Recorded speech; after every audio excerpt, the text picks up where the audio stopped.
Selamat datang di channel Denny Pinontoan. Jangan lupa like dan subscribe.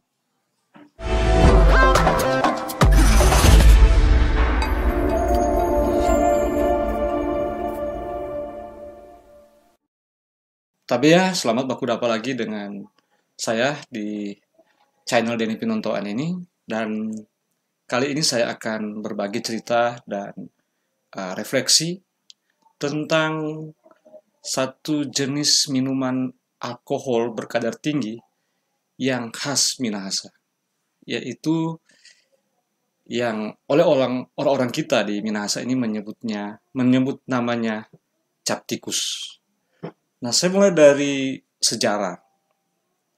Memang tidak banyak literatur yang ditulis dalam bahasa Indonesia atau sudah dapat bisa diakses oleh publik tentang sejarah cap tikus ini. Tapi sejauh yang saya dapat telusuri, bahwa tradisi membuat cap tikus dan tentu berkaitan dengan itu adalah mengkonsumsi cap tikus di Minahasa mungkin nanti akhir abad 19 atau awal abad 20. Sebab sebelumnya yang banyak dilaporkan, ditulis oleh Sandling atau etnolog tentang sejarah dan kebudayaan Minahasa pada umumnya, yang kemudian menyebut juga tradisi mengkonsumsi minuman beralkohol di Minahasa itu lebih banyak menyebut saguer atau tuak, yaitu air nira yang disadap dari pohon enau atau seho. Tidak banyak, atau saya belum menemukan menyebut apakah sudah namanya cap tikus atau sudah menunjuk pada apa yang kemudian disebut cap tikus. Nah, kalau saguer itu sendiri fermentasi alamiah. Jadi ada yang ketika dia disadap, dalam bahasa kita disebut ditifar, rasanya sangat manis, bening, dan itu bisa dibuat gula merah atau kita menyebutnya gula batu. Tapi yang kemudian sudah difermentasi secara alamiah, itulah yang disebut dengan saguer atau tuak dalam bahasa umum. Dan sering sekali orang Minahasa dalam banyak sekali pesta yang tentu di situ berkaitan dengan ritual-ritual meminum cap tikus, meminum saguer. Tidak banyak menyebut bahwa sudah ada jenis minuman berkadar alkohol tinggi yang disebut dengan cap tikus. Tapi beberapa laporan, tentu dalam bahasa Belanda, dan teknologi sudah dapat membantu kita untuk membaca teks-teks itu yang dalam bahasa Belanda itu, kebanyakan nanti menyebut itu awal abad 20. 1910, 1920, 1930 dan seterusnya sudah menyebut cap tikus. Nah, saya mendapat sebuah tulisan di koran Belanda yang menyebut bahwa pada sekitaran 1920 atau 30 kalau tidak salah, terjadi sebuah ledakan di pabrik di Manado, suatu pabrik di Manado yang rupanya kedudukan pabrik itu berada di dekat pelabuhan, dan itu menjadi pusat ekonomi, pelabuhan, benteng, dan kemudian ada kediaman residen dan lain sebagainya. Itu yang mungkin disebut sebagai kota tua Manado. Terjadi sebuah ledakan besar di pabrik itu, dan kemudian ditemukan bahwa ledakan-ledakan itu juga mengeluarkan bunyi botol-botol yang berisi cap tikus, sehingga mungkin itulah yang menyebabkan sehingga terjadi kebakarannya lebih cepat dan meluas. Dan itu antara lain dokumen dalam hal ini koran bahasa Belanda yang menyebut nama cap tikus. Mungkin perlu lagi diteliti apakah memang sudah ada sebelum awal abad 20 tradisi menyuling saguer menjadi cap tikus. Jadi nanti kemudian sudah muncul laporan-laporan dalam dokumen-dokumen berbahasa Belanda itu yang menyebut tradisi orang-orang Minahasa menyuling saguer atau air nira itu tuak yang sudah uh, mengalami fermentasi secara alamiah, sudah asam, cuka, disuling dengan cara dimasak, kemudian ada bambu yang dimaksudkan untuk proses penyulingan itu.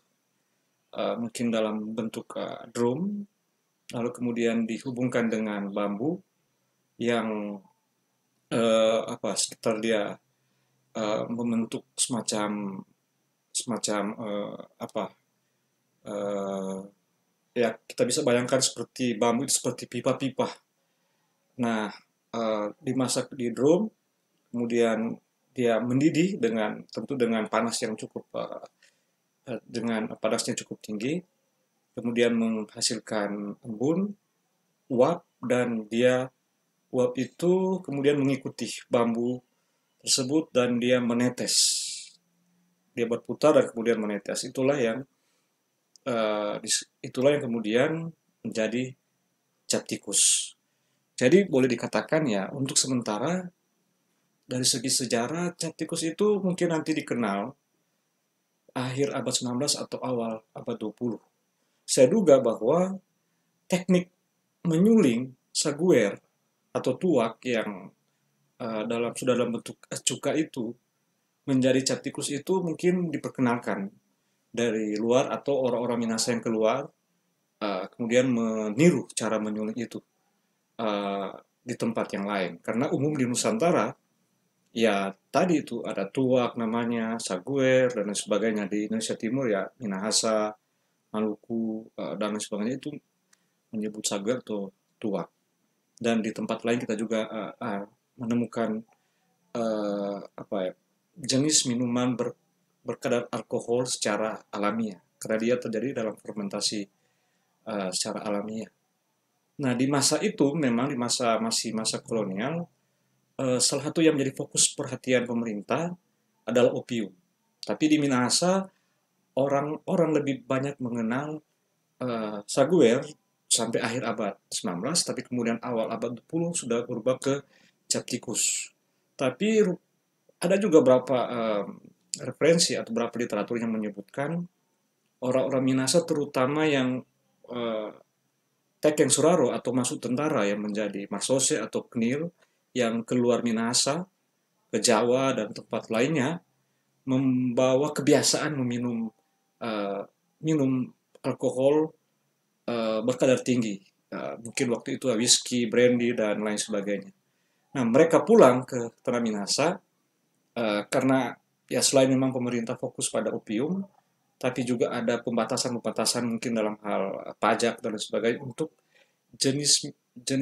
jenis minuman berkadar alkohol impor. Nah, mereka pulang menemukan ada cap tikus. Dan rupanya ya boleh dikatakan bahwa mengapa opium tidak kemudian masih massal dan memunculkan dampak yang luar biasa di tanah Minahasa ini, karena ya saya duga bahwa orang-orang sini sudah lebih dulu dikenal, mulai dari saguer, ya tentu yang masih dia dengan minum banyak dia akan memabukkan, dan kemudian minum cap tikus yang memabukkan. Daripada dia mengkonsumsi opium, ya yang tersedia adalah cap tikus yang laporan koran-koran Belanda 1910, 1920, 1930 itu sudah terdapat di hampir semua wanua, roong atau kampung di Minahasa. Orang yang membuat cap tikus di kebun-kebun dan orang yang mengkonsumsi cap tikus. Tapi tentu tradisi minum saguer itu masih berlangsung karena ada foto yang keterangannya sekitar 1920 orang dari gunung menjual saguer di Manado. Jadi sampai di situ masih ada tradisi minum saguer dan bahkan sampai sekarang. Nah, itu sejarahnya. Soal nama itu ada macam-macam versi.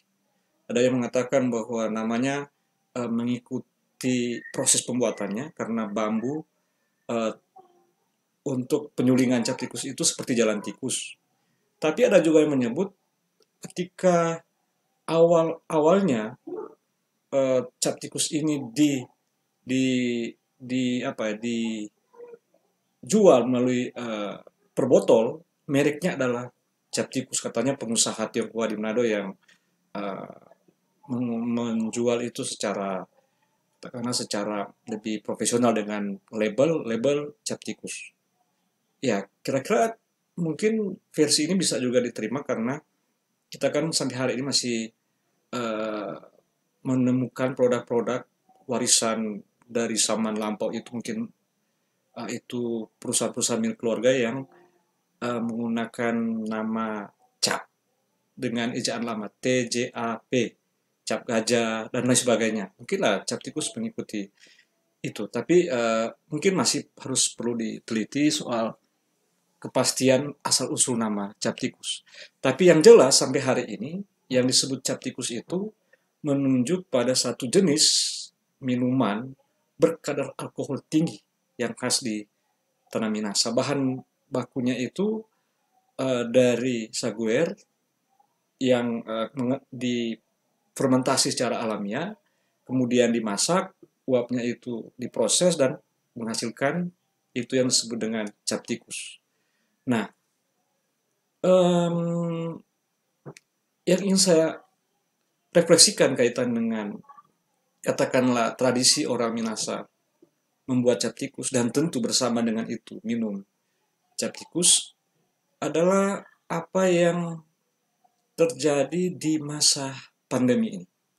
Tapi sebelum ke apa yang menarik kaitan cap tikus dengan pandemi ini, ada cerita-cerita, ungkapan-ungkapan yang menarik terkait dengan bagaimana cap tikus itu menjadi bagian dari sosiokultur masyarakat di sini.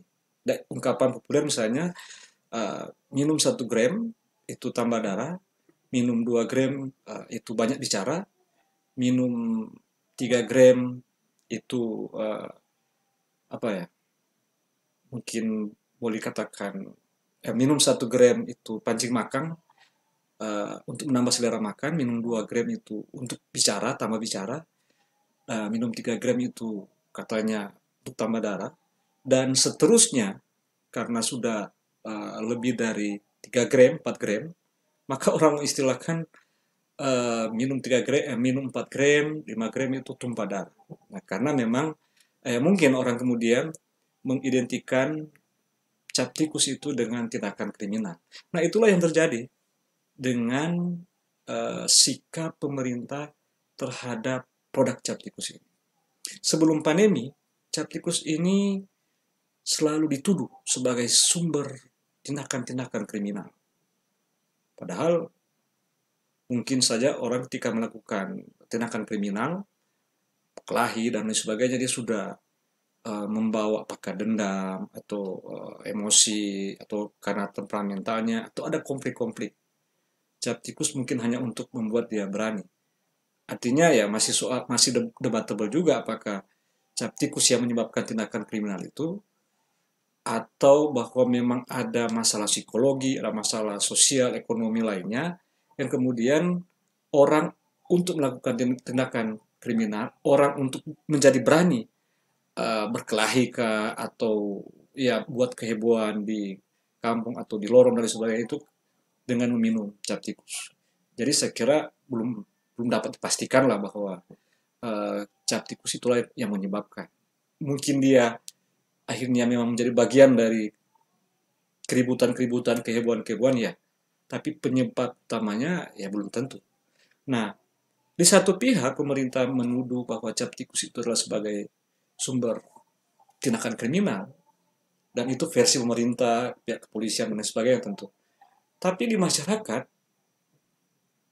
bukan hanya menerima, tapi kemudian menikmati apa yang menjadi nilai secara ekonomis dari cap tikus. Sehingga ada cerita di Minahasa bahwa dan bukan hanya itu bukan cerita uh, hayalan, bukan cerita yang dibuat untuk sekedar menghibur orang, tapi memang kenyataan bahwa banyak keluarga-keluarga yang mengaku atau yang bersangkutan mengaku bahwa dia bisa menjadi polisi karena dibiayai sekolahnya dibiayai oleh orang tua yang membuat cap tikus.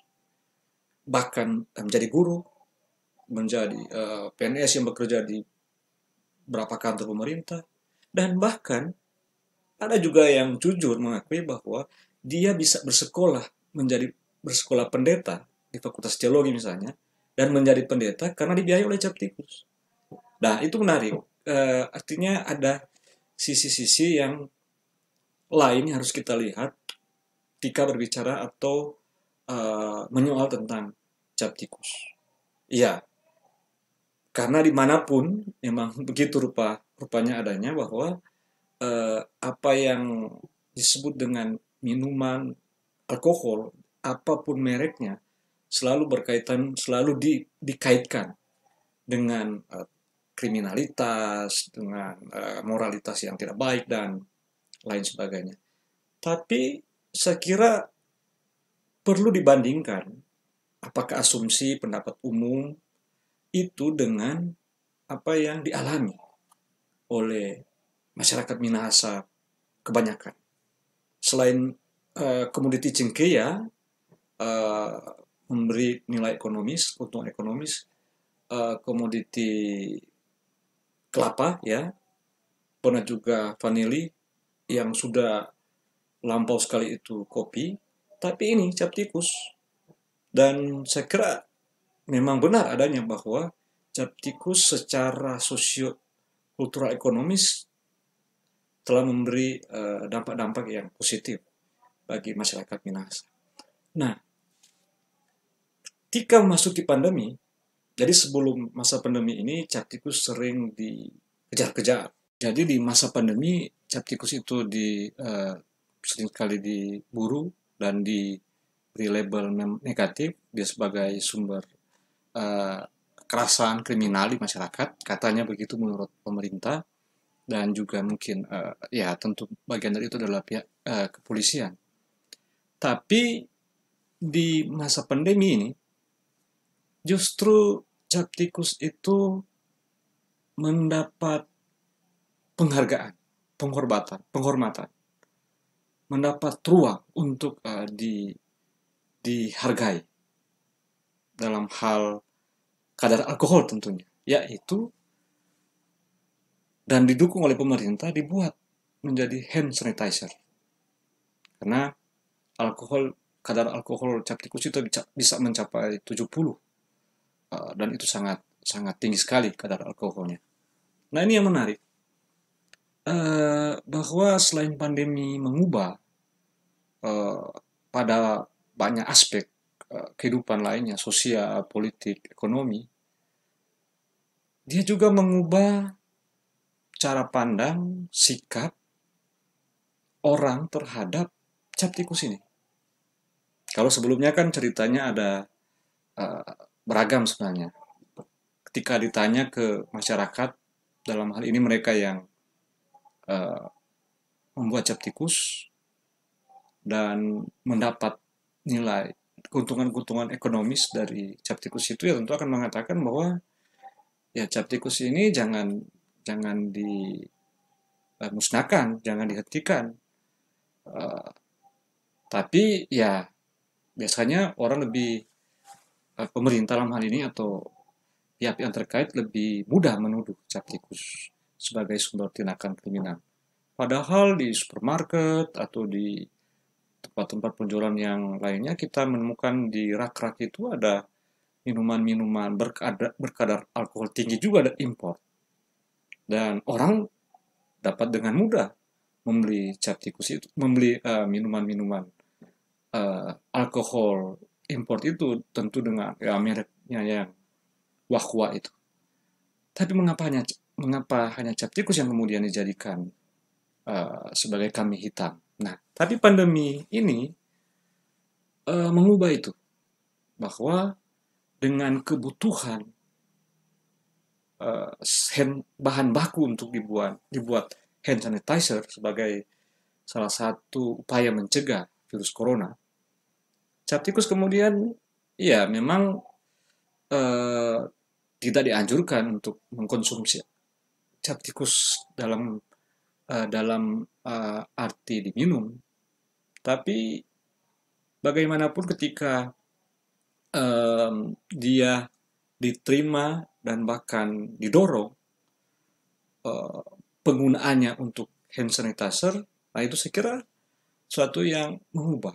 Bayangkan misalnya jika sebelum pandemi ini pemerintah berhasil menghentikan pembuatan cap tikus atau jauh-jauh hari sebelumnya dan orang-orang kemudian harus melupakan tradisi membuat cap tikus.